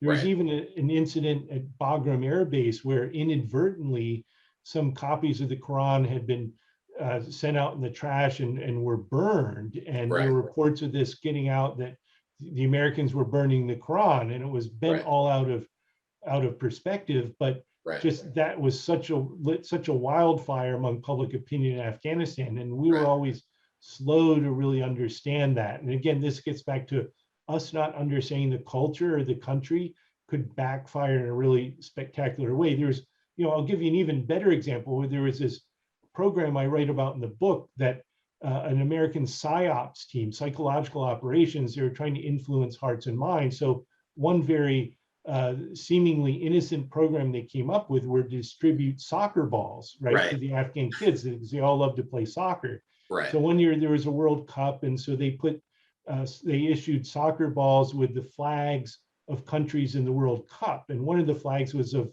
Saudi Arabia, and the Saudi Arabian national flag has some writing in Arabic from the Quran, a verse from the Quran. So we think nothing of it. We just see some flags on a ball. Right. Right. And Army soldiers are distributing them to kids and actually dumping them out of helicopters. Well, the Afghans went nuts because they saw this verse of the Quran on a soccer ball and said, "You don't kick around the Quran with your feet." And this triggered public protest when we're just handing out soccer balls to Afghan kids. Right. But again, it just shows how this was a mysterious place to us, and we never got it, and it would blow up in our face a lot of times. Right. That was kind of a funny one, but it goes to the cultural misunderstanding. But when some of these incidents happened, there was an Army sergeant that I think massacred 16 people. There was a Navy SEAL that was doing that. He got court-martialed, and then Trump pardoned him. I think it goes back to the civilian leadership. If you're going to send people over there for 20 years on multiple tours, that you can't expect them to be perfect, and that you can't exonerate their behavior, but you can also put the real root cause was for the leaders that were expecting impossible demands from this all volunteer force. If you had a draft, you wouldn't have had to send them back so many times. But there's no excuse for atrocities like that. You mentioned that Army soldier, Staff Sergeant Robert Bales, had just sort of inexplicably walked off a base one night in southern Afghanistan. I think it was in 2011, and he massacred a bunch of Afghans in a village while they were sleeping. There's, obviously there's no way you can explain it even, but I think this is one sign that the longer the war went on, there was strain on both sides, and it just kept building and building and building, and became a lot harder to prevent incidents like that from happening again. This is a function of just the fact the war had dragged on for 10 years at that point. Right. And I think this idea that we could just stay there indefinitely, and that we could fix our mistakes and somehow stabilize the country in the end. The last 10 years have been pretty rough in Afghanistan. Probably you can argue that the peak accomplishment came in 2011 when bin Laden was killed in that operation in Pakistan. And after that point, what were we really trying to accomplish there, and was it working? And it's just the strain really builds over time on both sides, all sides. And those are examples of how that manifests itself. Right. Let's talk real quick about presidents and how the different presidents handled this. So we've talked a lot about George W. Bush. He started off anti-nation building, and it kind of had mission creep, and then Iraq came in. So we've talked a lot about him. We haven't really talked about Obama, and he ran on I'm going to get us out of Afghanistan, and he had 2 terms to do that. And George W. had the mission accomplished in Iraq, Navy carrier, PR nightmare. President Obama declared victory. We won in Iraq a long time ago. And I just want to say, and then he had 2 terms, and then Trump ran, Afghanistan's a waste, where I'm going to get us out. He had 4 years to get us out, and he didn't. And of course, Joe Biden got us out. So can you talk through, like, what should we know or think about how Obama handled the war? I mean, we don't have hours to talk about this, but, just to give the big picture for Obama, big picture for Trump, and what Biden did. Yeah, sure, of course. So, remember when Biden ran for office in 2008, he was talking about both wars, and he promised to end the war in Iraq because that was a very unpopular war. But he didn't.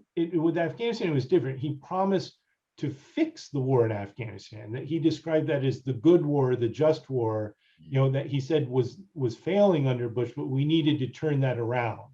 So what he did when he first became president is he sent this surge of troops to Afghanistan, 100,000 troops. He really doubled down by trying to send more troops and spend an awful lot more money to try and turn around the war. So he was essentially overcompensating for what Bush didn't do. At that point, there was real worries that maybe we could lose in Afghanistan, so we need to get it right. So Obama sent this enormous influx of troops and spent tens and tens of billions more dollars trying to fix the situation. And you're right, he promised after this surge that he would end the war by the end of his second term. So when he ran for re-election in 2012, he said, okay, Afghanistan's better. I'm going to end all US involvement in Afghanistan, military involvement, by the end of my second term if you re-elect me. Of course, that didn't happen. And so what did happen is in December 2014, there was actually a ceremony in Kabul at military headquarters where they announced an end to the combat mission, as they put it. And Obama issued a statement saying, the war in Afghanistan is drawing to a responsible conclusion. So he delivered this message essentially that the war was over, the combat mission was over, we're not going to have combat troops there anymore. And Obama literally said, the war is drawing to a responsible conclusion. So this surge of troops had gone home. There were still several thousand there, but Obama wanted the American people to think that he had essentially met his promise to end the war. But in fact, that isn't what happened on the ground. There were still thousands of troops there. There were still dozens dying in combat. Everybody in Afghanistan received combat pay. Many received combat decorations. The war in the air was continuing very intensely. So there was an awful lot of combat still going on, despite what Obama was saying. But again, this perception he was trying to deliver to the American people was that the war was all but over, even though it wasn't. And by the time he left the White House, of course, we still had troops in Afghanistan. So he broke his promise that way. You mentioned Trump. He used the term Obama perpetuated the fiction. That was pretty harsh. Well, but I think it was accurate, right? I mean, you look at his public statements, and he wanted this fiction perpetuated that U.S. troops were no longer in danger, that they were just behind desks or something, which it just flatly wasn't true. Right. Anyway, Obama leaves, Trump comes into office. Now, Trump also has promised to bring, he wasn't in favor of the war in Afghanistan. He had railed about it on Twitter, and he promised to end the war. But at the same time, he'd also sent additional troops in. He listened to his generals who said, you need to try and send more troops in. Obama's strategy wasn't working, and we need to temporarily beat back the Taliban and hope that they negotiate with the Afghan government. So Trump's approach was all over the map. He kept saying Can I make a he'd end the point? war, then he promised to win, and Right. he'd blow the Taliban out of the water, and it was kind of all over the map. But Can I make a I point, think Craig? I want to go back to what you just said. Okay. So, and this reminded me of a Jedi mind trick. You talk about H.R. McMaster coming in, who was the national security advisor. If we pull out of too fast, Al Qaeda might come back and launch another attack on America. That's like, oh, I can't have that happen. It seems it's the tail wagging the dog. It's the military saying, just doing a Jedi mind trick on him. Oh, we can't do this. And he also said, this is your quote, and this is maybe the best quote I've ever heard. Criticizing Obama was catnip to Trump. And so the generals learned that we can keep our war going. All we have to do is say, well, Obama wanted to pull out, and then Trump immediately wanted to, which really indicates the president needs to have the stronger mind in the room. He needs to be the smartest guy in the room, not the other way around. That catnip to Trump was, I just wanted to bring that quote up. So sorry. No, that's okay. I mean, the generals are pretty smart that way politically. They know what appeals to the commander in chief, and there's no question that Trump really disliked Obama and didn't want to be compared favorably to him. So if Obama was against something, Trump was for it, Right. regardless of what the subject was. And the officials at the Pentagon picked up on that pretty quickly. But the broader point you make is, I think, a good one, and important one for people to remember, is that there was this, that Obama, Trump, and Biden all did want to end the war. I mean, I think they genuinely wanted to pull the US military out. They didn't want to perpetuate the war and keep fighting. They were looking for ways to get out. But politically, it was really tough. For one reason is there was this everlasting overriding fear that if they brought the troops home and there was another Al-Qaeda attack that could be traced back to Afghanistan, they would be seen as having left the country undefended. That the whole point of being in Afghanistan was to prevent another September 11th. So there was this lingering fear, and the generals kind of learned how to exploit that with the commanders in chief. They would say, if you don't keep troops over there and we get another 9/11, it's going to be the end of your presidency. And so Obama and Trump were both really worried about that. I think Biden was the first one to really take that risk to say, look, I know you can always argue that we should keep troops there and the terrorists are going to come back and Al-Qaeda will go back to Afghanistan. But he said these arguments don't hold water and we need to end this. And I'm not defending the way he did end it, because it was chaotic and it was a mess at the end, but he was really the first president who dismissed that argument, or who said, I'll take the gamble that we're going to be able to defend our country. We don't need to stay in Afghanistan forever. Right. Just on the idea that Al-Qaeda might come back someday. Right. And so this is a much broader point that I haven't heard anybody make this point, but at the end of the day, and again, I'm talking about lessons for future presidents, I would say you shouldn't let the tail wag the dog. If you shouldn't start a war because somebody else forced you to start a war. That was World War I, right? With Gavrilo Princip and Franz Ferdinand. Nobody really wanted it, but they kind of just fell into it. The only reason we invaded Afghanistan is because Osama bin Laden set up his camp there. It wasn't like America had this strategic thought and there was a big political support for, you know what, we need to invade Afghanistan. If he had set up his camp in Yemen, we would have gone to Yemen. If he would have set up his camp in Somalia, we would have gone to Somalia. And so we ended up spending 20 years, trillions of dollars, hundreds of thousands of people died because Osama bin Laden put us there. That wasn't, we just played into his hand, I guess is what I'm saying. And we need to be more strategic. Yeah. I think we did play into his hand, but, understandably at first, again, there was so much fear after September 11th. Right. People wanted to prevent another attack. So it made sense to go after bin Laden and where Al-Qaeda's leadership was based, which was in Afghanistan at the time. But the mistake we made is we went from a war on Al-Qaeda, which was the original enemy, to a war in Afghanistan. And Afghanistan was just the place where bin Laden happened to be, as you pointed out. But once Al-Qaeda left or was eliminated its presence in Afghanistan, we kept fighting this war in Afghanistan. It no longer became a war against Al-Qaeda. It was a war against whoever was shooting back at us in Afghanistan. And that's where things really went off the rails is, Right. we shifted the enemy to somebody we couldn't really identify, which Right. wasn't responsible for September 11th. We had just kept laser focus on Al-Qaeda. I think that would have made all the difference. But we were focused on the place instead of Right. the enemy. Right. Exactly. So speaking of how it ended, I think Trump's big one of the big things that happened was he started talking with the Taliban. That's And right. how that happened, I think, led to the Afghan government collapse potentially. So can you just talk about what happened there? Because that was a big pivot in Qatar. Was Afghanistan involved or not? I think that was really important. It was. And so US policy under Obama was they were trying to get the Taliban to reconcile with the Afghan government. So they wanted there to be peace talks. But the Taliban only wanted to talk with the United States. They saw the Afghan government as a puppet government. They didn't want to have anything to do with them. Right. All they wanted to do was talk with the Americans so that the Americans would leave. Right. Under Obama, the policy was, no, we won't talk directly to the Taliban. We want to get them to the table with the Afghan government. But this dragged on for a long time, right? Years and years. And frankly, so the Taliban wasn't interested in talking to the Afghan government. The Afghan government wasn't interested in talking to the Taliban either, because invariably they'd have to give up their power if there was some kind of reconciliation. And they were the ones with all the power in Afghanistan. They ran the government. And yes, they were corrupt, and yes, they had problems, but to them, it was like, why should we voluntarily give up some of our political power to the Taliban just to have a settlement? So neither side wanted to talk to each other. The Americans were sort of stuck in the middle.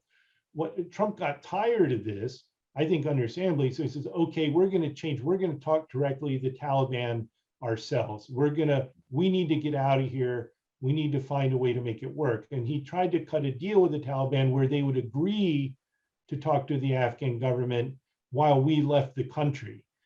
This was a lot of people criticized as a very flawed deal. I mean, he did work a deal. Part of the deal worked. The Taliban essentially said, if you leave, we'll stop fighting you. We'll stop shooting at the Americans. We'll only shoot at the Afghan government. Frankly, that part worked, right? They did, starting in 2020, the Taliban, for the most part, laid off their attacks on US forces. They just kept attacking the Afghan government because they thought we were going to leave, right? And that's what they wanted. Why would they try and give us a reason to stay? Right. But these negotiations between the Taliban and the Afghan government, they never went anywhere under Obama or Trump. And so the Taliban they were slowly gaining power. They were getting stronger and stronger. So they didn't really have any incentive to make any concessions. And in the end, they were right. We left, the Afghan government fell apart, and they took over the whole country. Right. And that seemed to be the death knell of the government's collapse, was a year before in Qatar, not August of 2021. I think that's true. I mean, there is a lot of criticism on Trump that when he started negotiating directly with the Taliban, that meant the Afghan government really became weakened. And that's true. But I mean, they have to take a big part of the blame themselves, because they never really tried to make this work with the Taliban back when they had a chance to do so. And once the Taliban got the upper hand, they weren't going to make any concessions. But it was always going to be really difficult for the United States to leave while the Afghan government stayed in power. The Afghan government was getting weaker and weaker. And, we can run circles around it, but the fact was, because they were so corrupt and they didn't have legitimacy in the eyes of their own people, they were never going to be able to stand on their own 2 feet. And it was just a matter of time till the Taliban was able to force them out of power.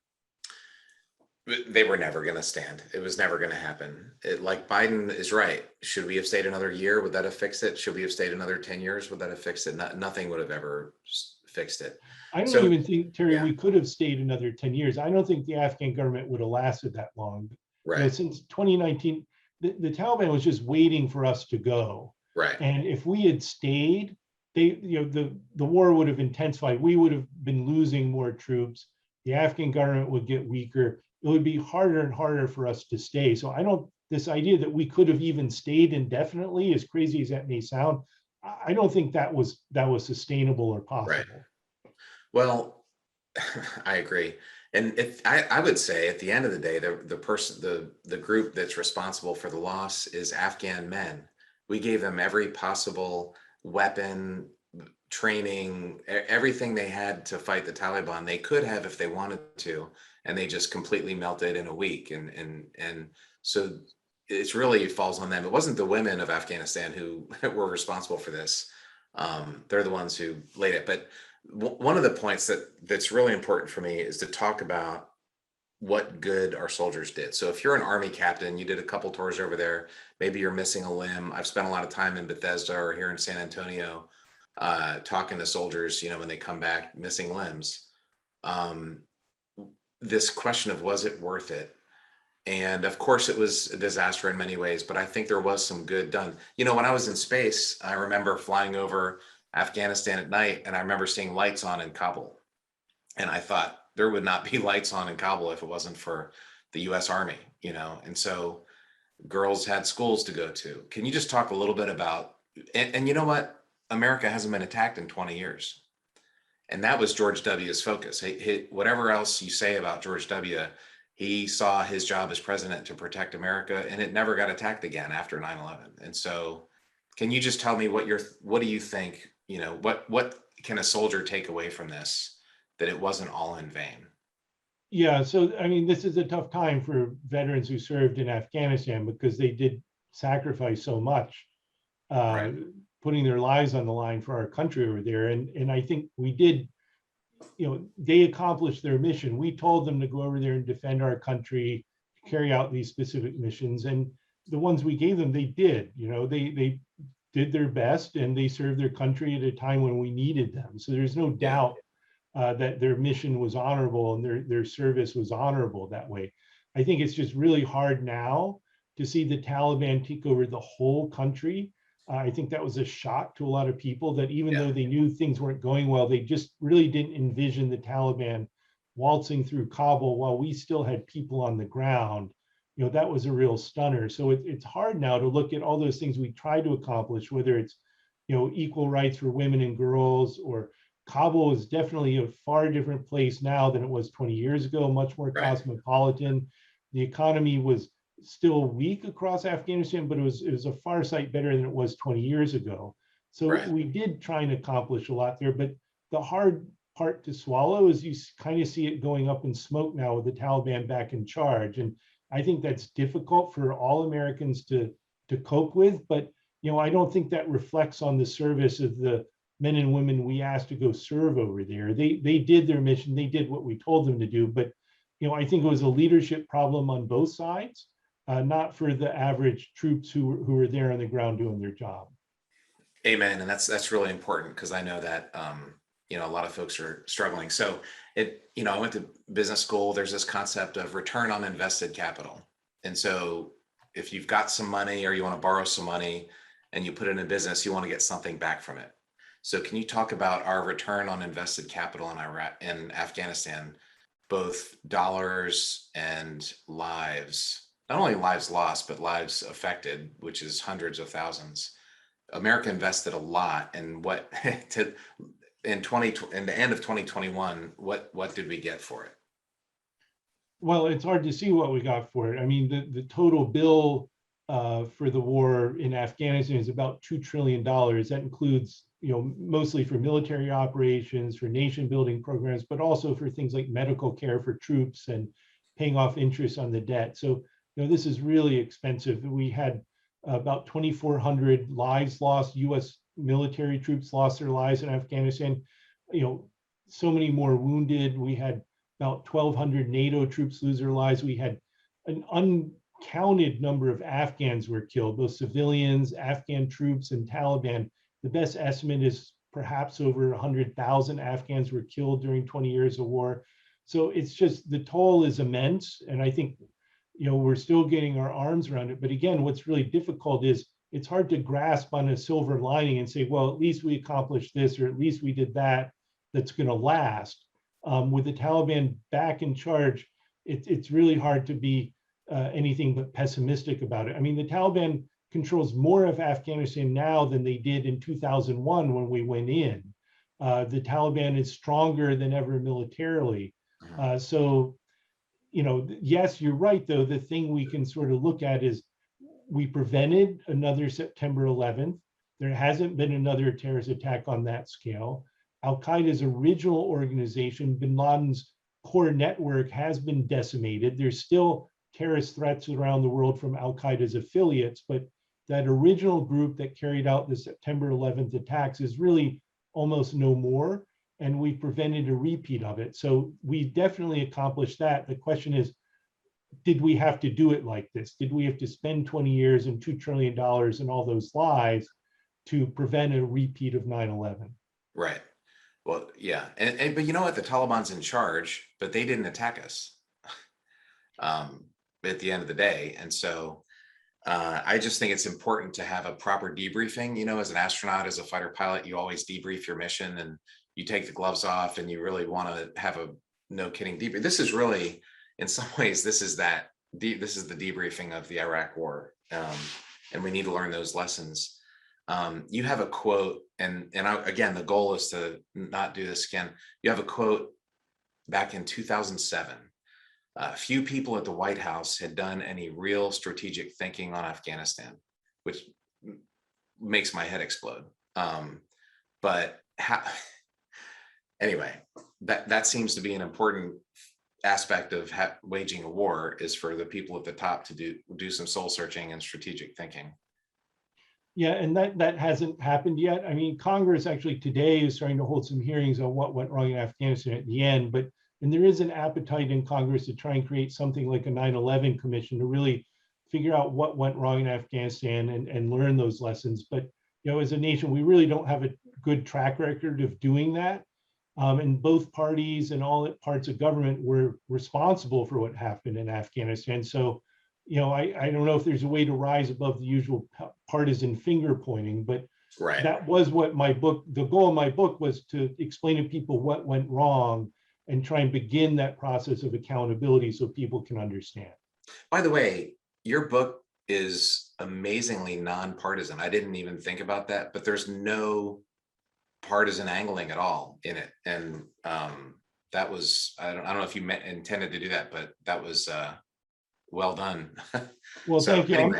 I'm not a political reporter. I'm an investigative reporter, and so I don't take partisan sides on this. And there is plenty of blame to go around in Afghanistan, so no reason to be ideological about it. You weren't at all. Well, Craig, thank you so much. I've got my list of things I'll brief the future presidents on how not to repeat this. It's a tough subject, but it's super important, and I think we need to wrap our hands around it in something beyond just a tweet or some 1-minute soundbite. There's some really deep stuff here that we need to not do again. We've done it in Afghanistan and Iraq and in Vietnam, and we need to stop doing this. So thank you for your work, by the way. What you've done is amazing with the Afghanistan Papers. Thanks, Terry. I really enjoyed chatting with you, and thanks for having me on the show. All right, thanks for being on.